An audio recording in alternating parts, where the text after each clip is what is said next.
Yes. Up next is S. Richard. We also call him Mr. Richard. Mr. Richard. Mr. Richard. He's been through a lot, Jay. Let me just tell you something. He's been through abuse, failed marriages, sexual identities issues. He's been confronted with white magic, dysfunction, judgment, bad choices. S. Richard is hoping, Jay, to help at least one person and leave a story behind for others to learn from and grow as well. He's the author of Man at 50, an autobiography filled with crisis, revelation, and survival. All right, Mr. Richard, welcome to the show. Yeah, thank you. I'm here. Oh, it's so good to have you here. You got a lot of cool little scenario stuff that happened to you, man. Failed marriages, sexual identities, all this. He's had some rough roads, Jay. Wow. So how did this even come about for you? What happened in your childhood that affected you like this? Well, the book covers the first 50 years of my life. So, in the short time that we have together, I won't be able to cover all of it, but I'll try to sum it up for you. I came from a very large family. There was 10 children, and I'm the baby of 10 children. And with that, there was a lot of challenges as far as a lot of resentment from my siblings. And the way I was treated by my parents obviously was different than the older kids, and so that kind of started the ball in motion as far as the abuse goes. Now, the abuse was coming from your siblings, just to be clear. The abuse was coming from your siblings, not your parents. That's correct. Got it. Yes. Now, my abuse, there was verbal abuse from my father. And he was a very cold and very distant man. He wasn't a hugger. He wasn't affectionate. And when I would reach out to him as a young person, when I would reach out to him for any kind of affection or a kiss goodnight or anything, he always questioned whether I was a faggot or I was gay. And at that That's point harsh. in my life, I didn't. Yeah, it played a major role in my life growing up as an adult. So there was some verbal abuse there from my father, but the physical abuse the physical and sexual abuse that didn't stem from my parents. That was from my siblings. Now, my recollection of that abuse, in my mind, they're kind of cloudy, dreamlike visions. I don't have any vivid memories of actual events that occurred. Just like I said, like a cloudy dream. I know there were inappropriate things that went on, but they're not vivid. So, thank God for do you that. think They're you're not saying you blocked a lot of it out? I think there's an element of blockage there as far as clarity goes. As far as clarifying what happened.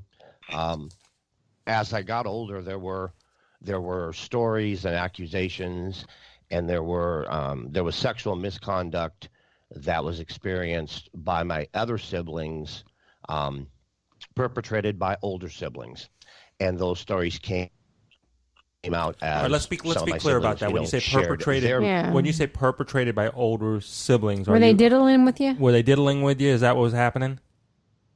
Well, yeah. As far as me being a victim of that, I was taken advantage of by older siblings, and then some of my older siblings were sexually assaulted by the older siblings, if that makes sense. There was.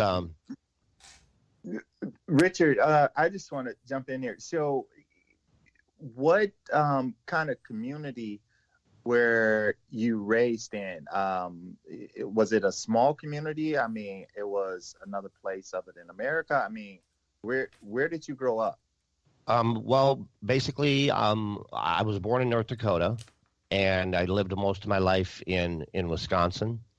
It was a small community, and one of the elements in the book that I cover is, with that many children, financial problems were in the forefront.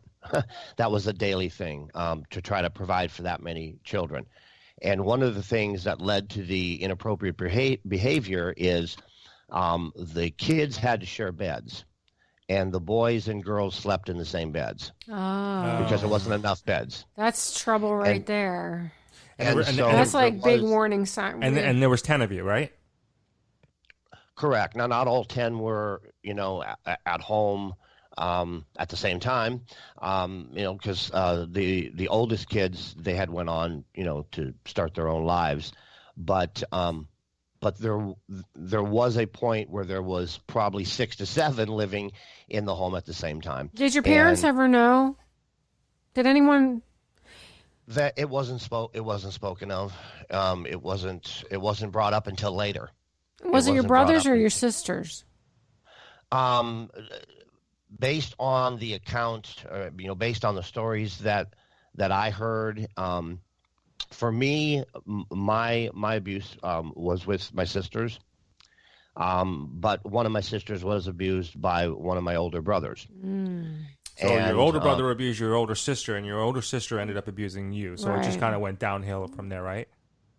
Right, Okay. right, and there was a lot of the dysfunction as children kind of carried on into adulthood, because one of my sisters went on to have 2 additional relationships, a couple of her first relationships, and she gravitated towards very very violent and abusive boyfriends, and Just and because she continued that.